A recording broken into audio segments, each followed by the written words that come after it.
Kang, coba tunjukin Kang, apa CCTV-nya ini ya, yang kronologis itu kejadian. Jadi ini ada CCTV yang dekat lokasi kejadian. Dari sini sekitar 20 meter ke titik kejadiannya. Nah ini lokasi CCTV yang sebelumnya, sebelum kejadian ini. Nah jadi di sini pertama kita melihat.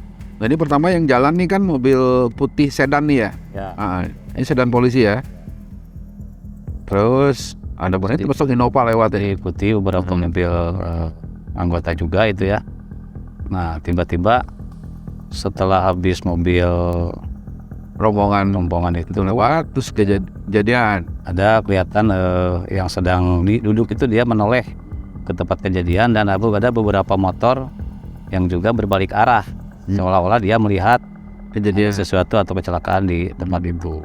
Dan kemudian baru mobil Audi-nya lewat ya, baru Audi belakang ada sub gitu sampai. Jadi Audi itu sekitar mungkin hitungan tepatnya nggak ini ya, tapi sekitar 20 detik lah gitu baru lewat setelah kejadian gitu ya, setelah banyak itu orang. Jujur deh Pak, rasanya akan maju lagi jadi Esko nggak setelah KLB? Berbicara dengan kereta rel listrik yang sebelumnya anjlok di kawasan kampung.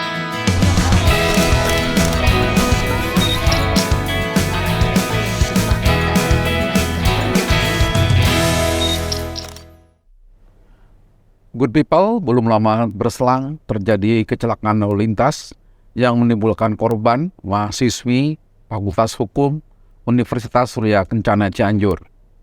Ironisnya, kasus tabrakan itu ditengarai terkait dengan rombongan polisi yang melakukan penyidikan sebuah kasus yang juga lagi menarik di Cianjur. Untuk memperbincangkan perkembangan kasus ini dan bagaimana keluarga menyikapi penyidikan yang sudah dilakukan oleh kepolisian, bersama saya saat ini sudah hadir keluarga dan pengacara dari korban Selvi Amalia Nuraini. Kumaha Kang Yudi, apa kabar? Ya baik Kang Dede, baik. Kumaha Pak, Damang? Alhamdulillah baik Pak. Kang Subhan. Kang Yudi ini good people adalah pengacara dari korban Selvi Amalia Nuraini. Ya. Sementara Kang Subhan adalah Uwa atau Pak D dari almarhumah Selvi ya. Betul ya Pak ya. Ya. Ini saya pertama dengan Kang Yudi. Kang Subhan, saya ini bukan orang yang baru kenal dengan Kang Yudi. Ya. Saya dulu mahasiswa sudah ikut-ikutan aktif jadi semacam aktivis dengan Kang Yudi. Ya. Jadi Kang Yudi ini dari dulu sudah menjadi aktivis, sudah jadi lawyer, saya ikut-ikutan. Dan yang saya tahu, Kang Yudi ini juga keluarga polisi. Bapaknya Kang Yudi ini adalah mantan Kapolres Cianjur atau zaman dulu namanya Dadres ya. Ini benar ya? Jadi Kang Yudi adalah juga keluarga besar polisi. Ingat loh Kang. Nah, pertama saya ingin sampaikan duka cita yang mendalam ya Kang Yudi, Kang Subhan atas peristiwa kecelakaan yang menimpa Selvi. Tentu kita berharap Selvi tenang dan husnul khotimah. Amin. Itu harapan kita semua. Nah sekarang kasusnya kan masih berjalan. Nah pertanyaan saya yang pertama, bagaimana sekarang perkembangan kasusnya Kang Yudi? Update terakhir, Sugeng pengemudi mobil Audi yang dituduh sebagai penabrak padahal bukan, itu udah ditahan oleh kepolisian. Ditahan, langsung di DPO-kan, kemudian tidak melalui proses panggilan, baik keluarganya maupun Sugeng. Nggak ada panggilan, nggak ada pemeriksaan, nggak ada TS tersangkanya, tiba-tiba jadi DPO.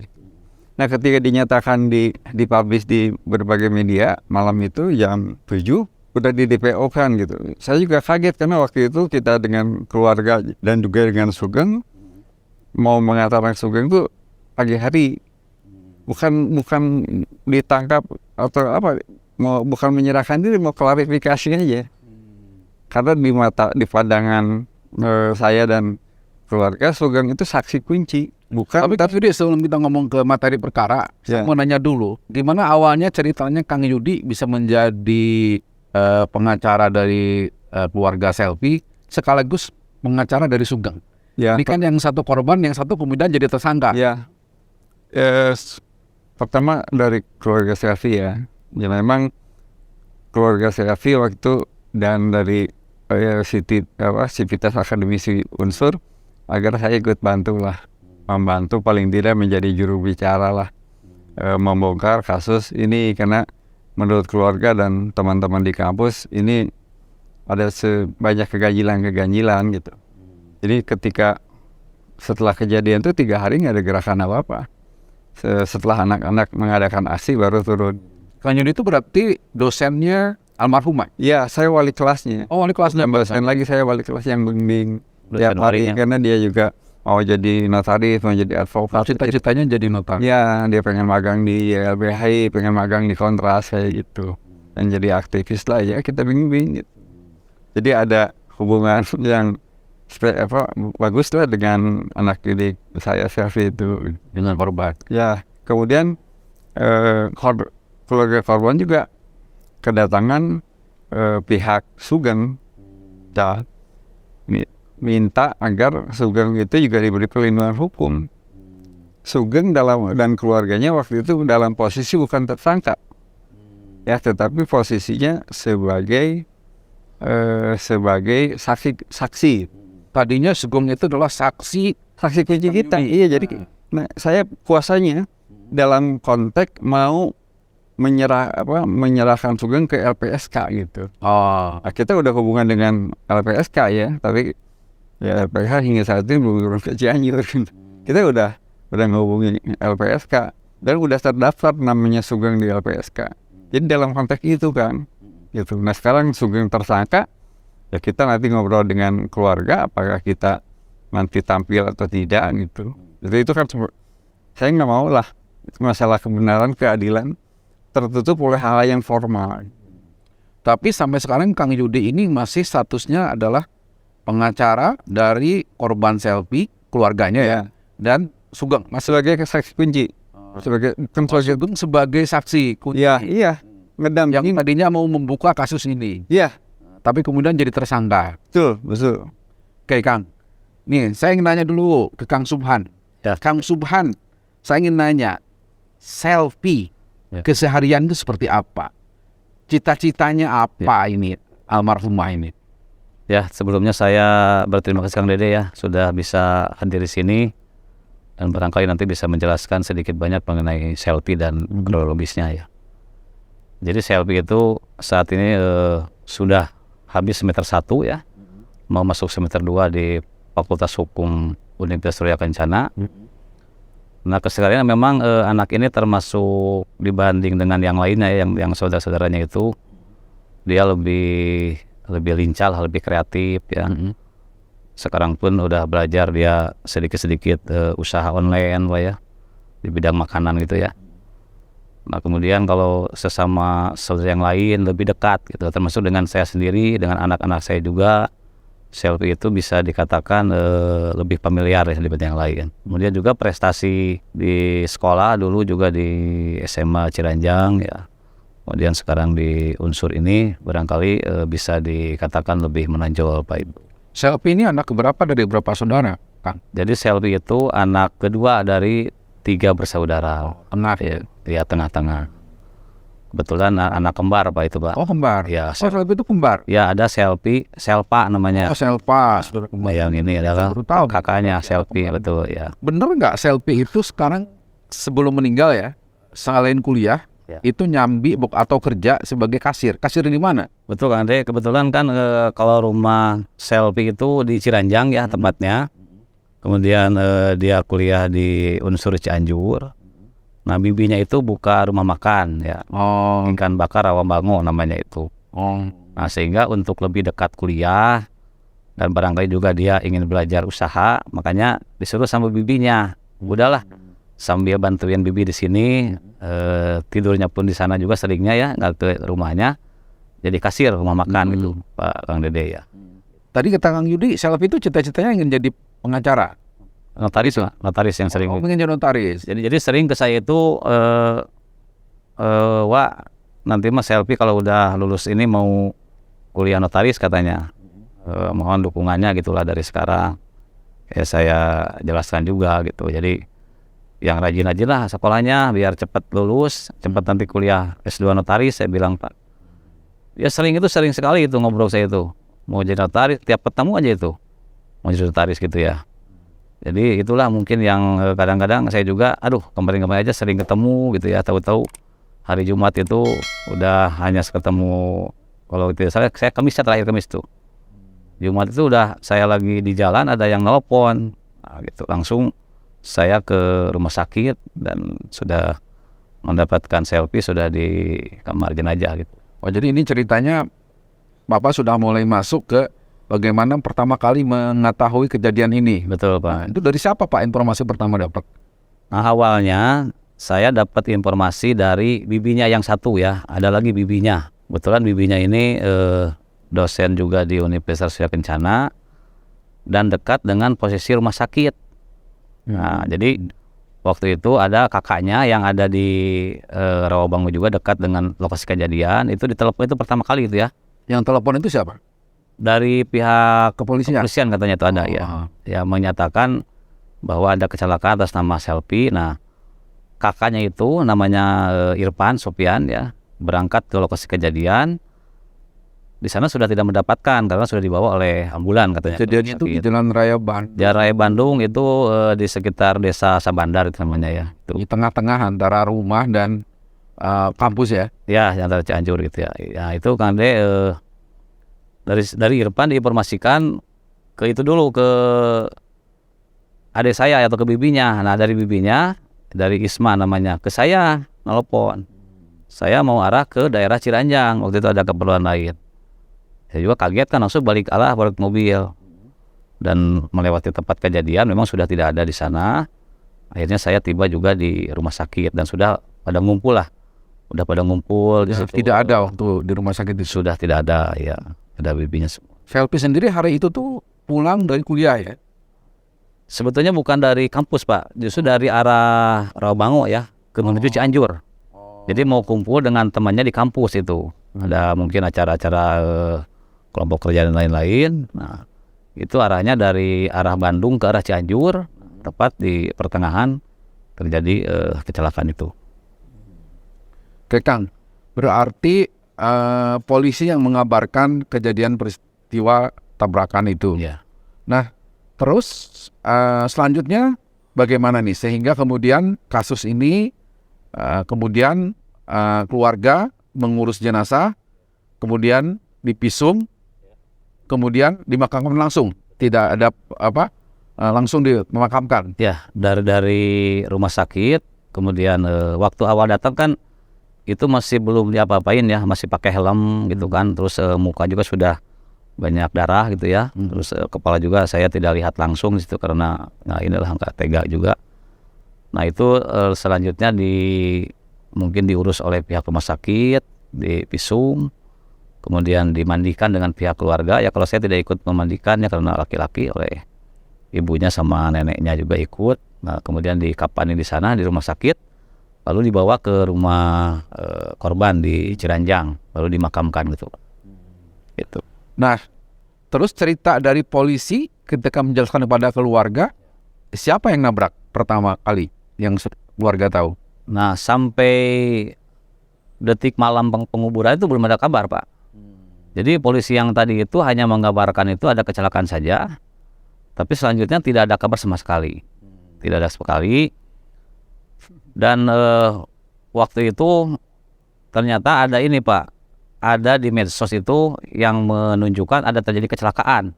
Itu hari itu juga tuh, hari Jumat juga.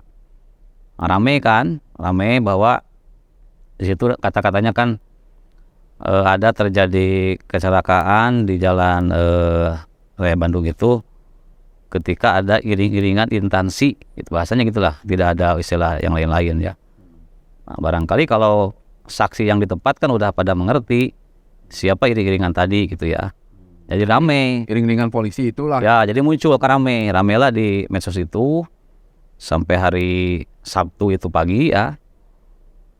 Nah, tidak tahu bagaimana sebetulnya kami dari pihak korban ya, waktu hari Jumat itu belum secara resmi laporan ke pihak kepolisian. Tapi ada Kenapa harus lapor? Ya maksudnya memberitahukan lah. Polisi udah tangani. Ya, perkara ini, maksudnya kan? memberitahukan karena apa? Karena saya beritahukan karena tidak ada yang di rumah sakit, tidak ada gitu. Tidak ada polisi. Tidak ada di rumah sakit itu, nggak ada sama sekali gitu. Makanya kita supaya ya tadinya kita kan ingin klarifikasikan ya, apakah polisi tahu atau tidak, kan maksudnya begitulah intinya. Terus Tapi nelpon nih. akhirnya bagaimana Bapak dapat kabar dari polisi? Kang dapat kabar dari polisi bahwa Selfie ini kecelakaannya seperti ini. Ya. Itu kapan? Jadi pada hari Sabtu berikutnya Pak ya, hari Sabtu pagi itu polisi ke TKP ada dan saya juga ketemu karena saya juga ingin tahu juga di situ ada beberapa CCTV, ada beberapa saksi ya. Kita dengan keluarga ke sana ikut mencari data-data ya. Nah, pada jam 10 itu ada dari pihak kepolisian mendatangi salah satu keluarga korban yaitu bibinya ya, namanya Epa. Itu di situ yang menyatakan bahwa tidak ada kejadian kecelakaan pada saat iring-iringan polisi. Artinya mereka bilang bahwa tidak ada keterlibatan lah iring-iringan itu. Ya itu kan mungkin bagi kami belum mendapat kepuasannya kabar itu. Jujur ya Kang, percaya dengan keterangan polisi itu ketika dibilang bahwa ini kronologisnya seperti yang dijelaskan saat itu oleh polisi. Ya kami tidak bisa mempercayai karena kami pun sudah menanyakan memang pada saat iring-iringan polisi kecelakaannya gitu. Nah, selanjutnya juga Pak Kang Ade itu pada malam itu datang lagi itu keluarga ke keluarga korban langsung ke rumahnya dari beberapa anggota Polres Cianjur yang intinya sama lagi mengklarifikasi pada saat iring-iringan polisi tersebut pada jam hari Jumat itu tidak ada terjadi kecelakaan gitu. Jadi artinya ini ada satu keterangan yang memang sangat berbeda lah apa yang kita lihat dari para saksi dari CCTV. Kalau dibilang tidak terjadi kan berarti bukan pada saat iring-iringan kan itu. Nah itu ya tidak apa-apa lah kami untuk sementara diam dulu sambil mencari informasi yang lain. Nah kemudian pada hari Minggu Senin Pak ya. Nah Senin mulai ramai lagi di medsos. Nah itu sudah mulai kan ada kalau tidak salah ada beberapa dari institusi juga yang masuk ke medsos tadi yang memang akan ditangani gitu Pak. Itu pas hari Selasa gitu. Mulai. Jadi keterangan dari kepolisian pertama bukan rombongan itu yang menabrak. Ya. Terus yang nabrak siapa? Kang Yudi dapat info dari kepolisian. Ini kalau bukan rombongan itu siapa yang menabrak? Ya. Ada penjelasan dari polisi. Ya baca di media aja. Kalau itu langsung nggak pernah. Dari kepolisian sampai sekarang tidak ada penjelasan soal itu. Kang Subhan. Nah untuk yang terakhir kita sempat ada ke pertemuan ya dari pihak kepolisian itu pada hari Jumat lagi Pak. Hari Jumat lagi, saya ingat hari Jumat lagi itu kita ada pertemuan di kampus ya. Pertemuannya kebetulan di kampus Universitas Surya Kencana dan pada saat itu memang dari Pak Kapolres menyatakan bahwa yang menabrak itu mobil Audi gitu lah, mobil Audi Pak. Audi yang ikut rombongan atau tidak di rombongan? Nah waktu itu menjelaskan sekali itu.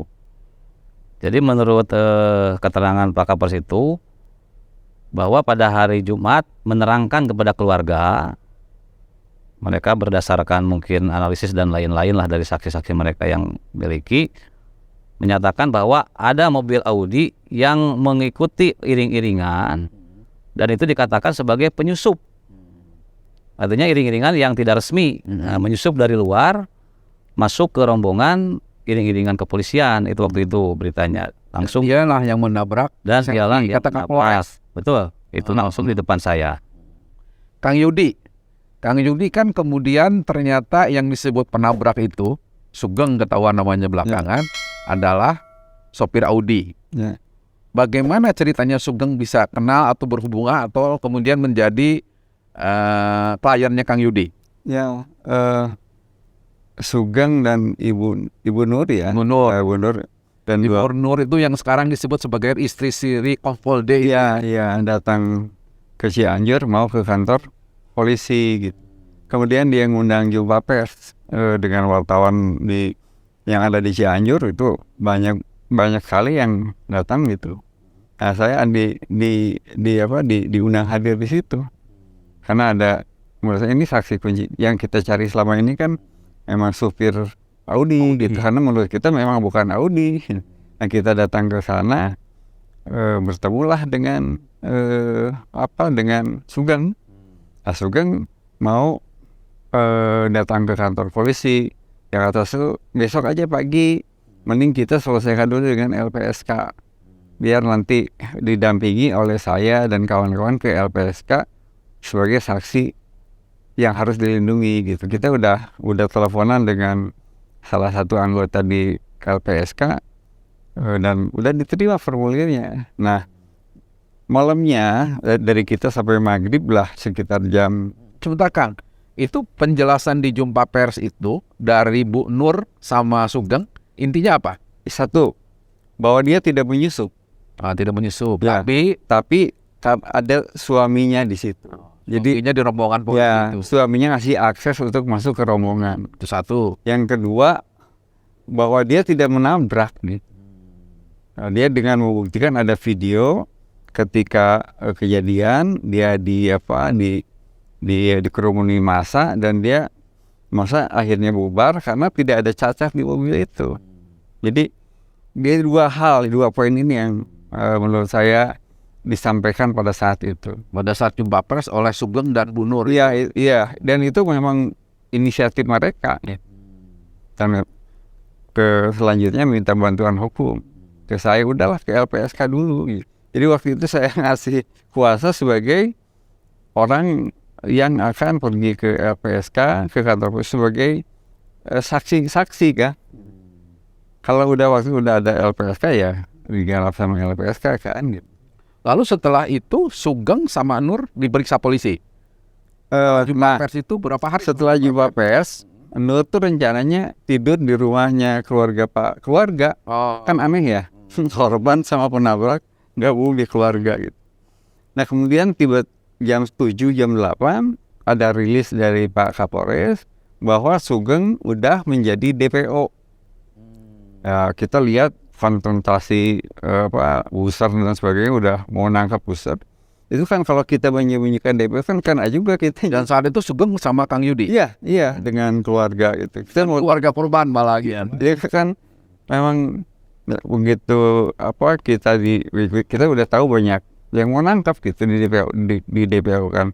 Nah, keluarga ya kita juga nggak tahu, khawatir kena imbas kan.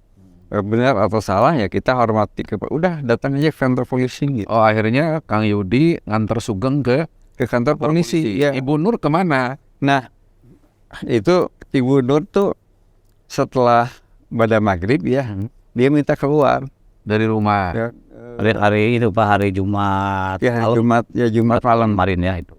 Jadi hari Jumat malam dulu Ibu Nur minta izin ke saya, Pak Yudi katanya saya mau keluar. Kemana Bu? Mau menemui acara ada suaminya katanya. Jangan ikut campur lah, ini masalah privacy gitu. Ya kita kan nggak bisa apa ya. Silakan, tapi kalau bisa pulang lagi ke sini, yang gimana nanti aja gitu. Nah, dia pergi dengan babysitter itu bawa mobil sendiri.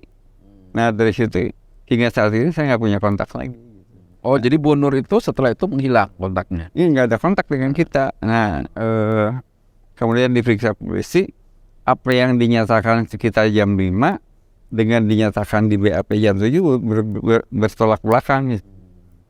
Lalu kemudian Sugeng diantar Kang Yudi untuk menyerahkan diri. Ini kasus masih berjalan ya di polisi. Sugeng masih diperiksa. Ya. Nur nggak tahu kemana hilang.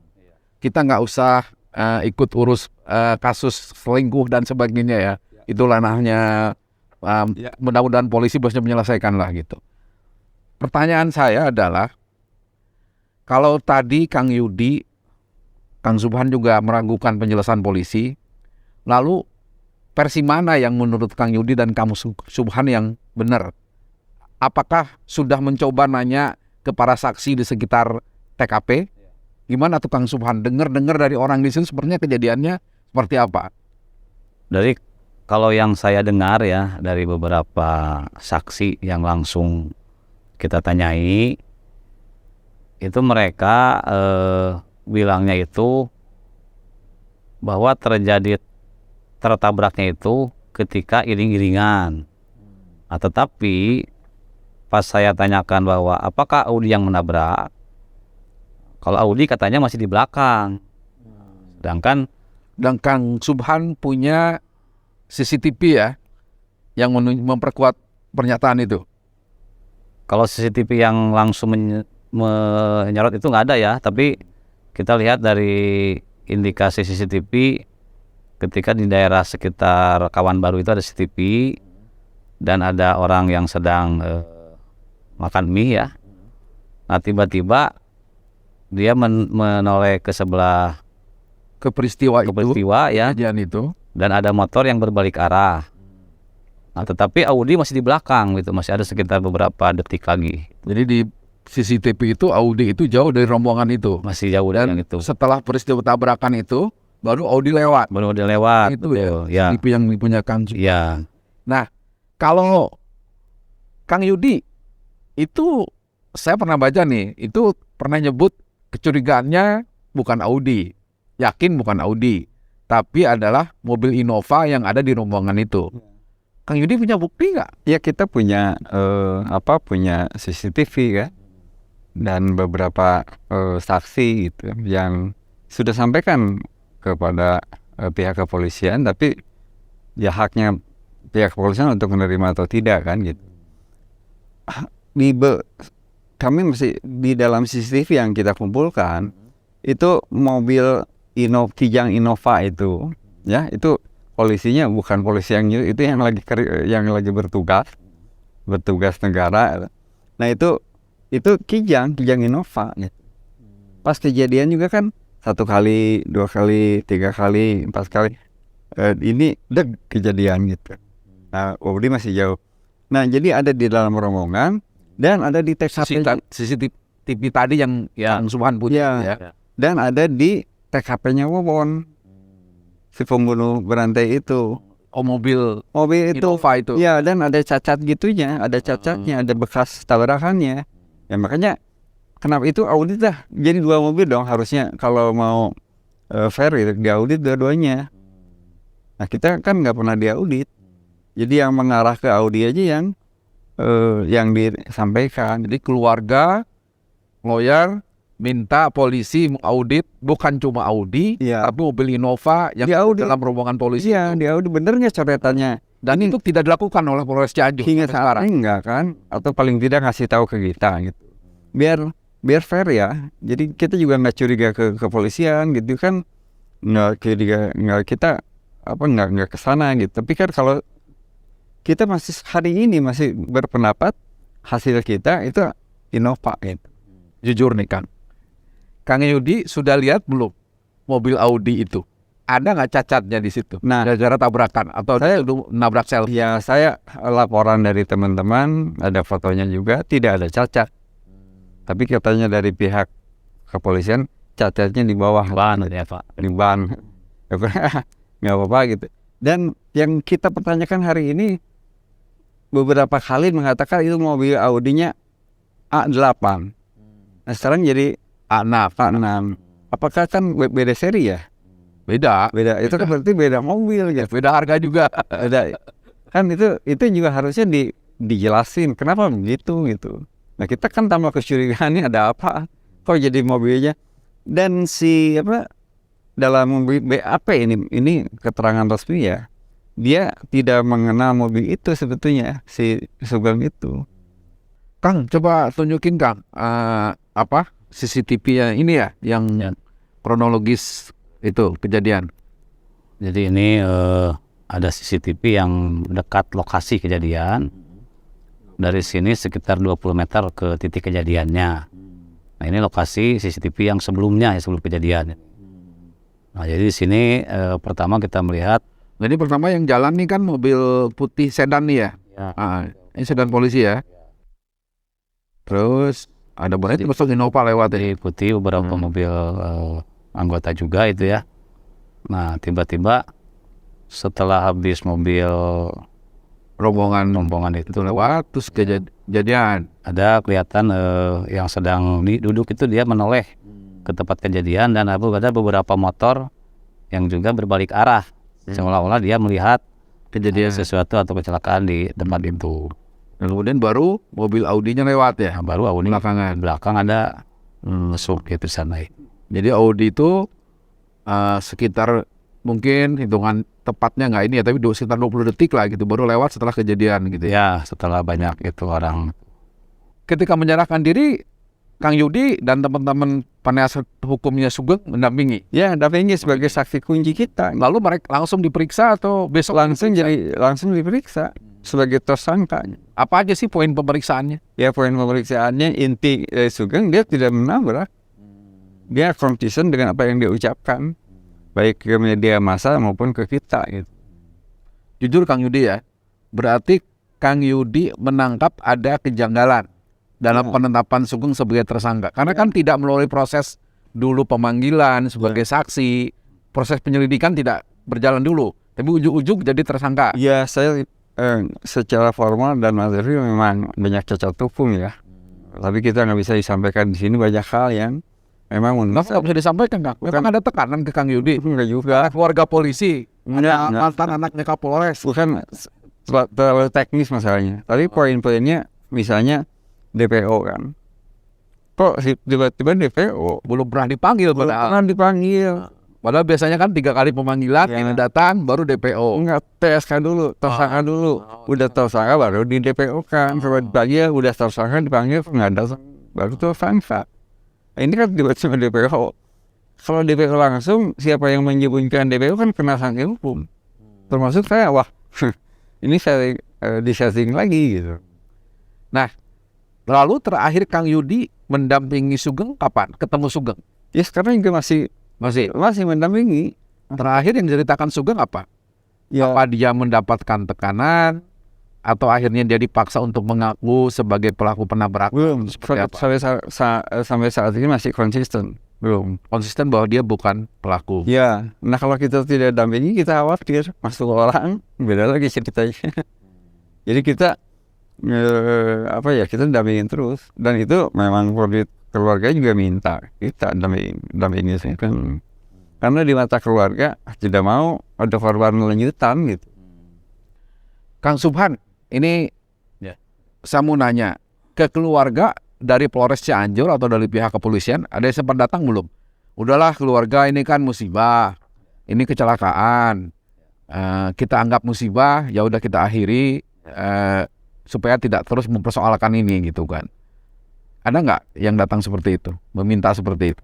Selama ini belum ada, karena ya dari pihak kepolisian pun mengetahui bahwa memang dari pihak keluarga tidak diam, ya tidak tinggal diam. Jadi sampai hari ini belum ada untuk upaya misalnya harus mengakui Audi atau apa, tidak ada Pak. Tetap kami pada pendirian. Yang ingin kita dapatkan kan siapa pelaku yang benar dan sebenar-benarnya itu aja. Dan yang kedua, ini mohon ditindaklanjuti berbagai misalnya temuan-temuan setelahnya apa ya. Seperti tadi sudah Pak Yudi bilang mengenai nomor polisi dari kendaraan. Kan kalau saya baca di berita itu bahwa untuk nomor kendaraan itu ranahnya Polres Cianjur untuk menyelidiki kepemilikan siapa dan bagaimana. Nah itu pun barangkali akan nanti menjadi petunjuk selanjutnya. Karena yang kita lihat kan bahwa pemilik daripada kendaraan Audi ini yang diduga itu Kompolda itu pun ada pada iring-iringan mobil rombongan ke TKP Wawan itu versinya dari sopir dan Bu Nur itu, Pak. Tapi keluarga ikhlas ya atas kepergian almarhumah Selvi ya. Ya kalau saya secara orang yang beragama ya, kita juga ingat takdir Pak ya, untuk masalah kapan kita meninggal ataupun apapun itu sudah takdirnya, ya kita mengikhlaskan lah. Tapi ikhlas dengan catatan harus ditunjukkan rasa keadilan dengan menetapkan tersangka sebenarnya. Betul, Itu itu maunya keluarga. yang diceritakan itu betul kami. Kang Yudi, Kang Yudi kan tadi sudah ngomong tadi soal mobil Innova yang dicurigai ya. Nah, ini kan perlu apalah saintifik seperti itulah untuk membuktikannya. Tapi pertanyaan saya, Kang Yudi kan dosen. Kemudian Selpi adalah mahasiswa Fakultas Hukum Universitas Surya Kencana. Pertanyaan saya, untuk mengungkap kasus ini, karena polisi punya visi yang berbeda, punya pendapat yang berbeda, Kang Yudi dan teman-teman di Unsur tidak punya inisiatif untuk membuat tim pencari fakta misalnya? Ya kita sekarang secara informal udah membuat tim pencari fakta. Anak-anak BEM ya, BEM Unsur, kemudian keluarga dari kita juga, kita sampai malam kita masih investigasi loh kan. Hanya kalau investigasi yang lebih modern dan sebagainya, ya kita juga kan tidak punya kemampuan itu, tidak punya alat lab for kan, alat kayak gitu. Coba sekarang chatnya aja. Di dalam ambil mobil Kijang Innovanya ada goresan, itu goresannya kapan? Ya, pun chatnya sama nggak dengan helm? Kan selesai. Gitu. Dari Polres tidak ada ajakan untuk bikin tim investigasi bareng-bareng dengan Enggak, kita juga belum tentu mau juga. Surya Kencana Ya, nggak ada. kita juga belum tentu mau gitu. Belum tentu keluarga juga berkenan. Yang penting ya kita percayalah kepolisian seharusnya kan profesional. Kalau di dunia wartawan ada yang sebut dengan cover both side ya, dua-duanya dong diteliti gitu. Biar nanti Termasuk Kang Yudi pengen tahu pemilik mobil itu siapa tadi. Penting itu ya? iya terdaftar atas nama siapa gitu. Iya kan, bisa aja kalau dijual ke siapapun silakan, tapi terdaftar atas nama siapa gitu. Itu. Nah, kemudian hubungan spesial gitu ya, kita juga punya data-datanya lah. Ujung-ujungnya adalah keluarga lawyer berharap ada cover both side dari sisi kendaraan itu. Iya. Dua-duanya dihadirkan Iya. dan itu diharapkan bisa dipenuhi oleh Polres Cianjur ya, Iya. selaku pihak yang menangani kasus ini. Oke, terima kasih Kang Subhan. Terima kasih Kang Yudi. Good people, itu tadi perbincangan saya dengan Kang Yudi dan Kang Subhan, pengacara dan juga keluarga dari Selpi, korban tabrakan di Cianjur. Kita berharap kasus ini dapat diusut tuntas dan keluarga mendapatkan keadilan yang seadil-adilnya. Terima kasih. Salam.